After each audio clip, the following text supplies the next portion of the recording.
యువరాణి తీగ గాలికి జాలువారుతూ భలే ఉంటుందండి. పట్టు దారాలేంటి ఇక్కడ ఏలాడదీశారు. పైనుంచి కిందకి వేలాడుతున్నాయి. ఇక్కడేమన్నా మగ్గాలున్నాయా?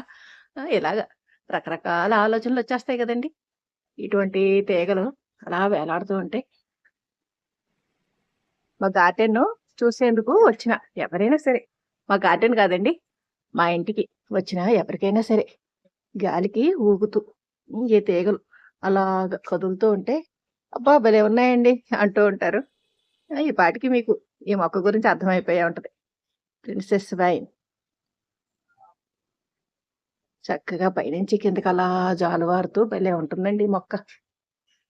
ఎలా పెంచాలి? ఏంటి? ఆ! దీనివల్ల వచ్చే తలకాయ పోట్లేంటి? అలాగే అందం ఏంటి? ఇవన్నీ కూడా అంటే మైనస్‌లు, ప్లస్‌లు ఈ 2 కూడా నేను ఆల్రెడీ పెద్ద వీడియోస్‌లో పోస్ట్ చేశాను. ఆ వీడియోస్ చూస్తే మీకు తెలుస్తదండి. ఇదిగోండి అటునుంచి ఇటు వరకు చక్కగా అలాగ వేలాడుతూ భలే అందంగా ఉంటాయి. యువరాణి తీగ దీని అందమే వేరండి. అంతేనంటారా?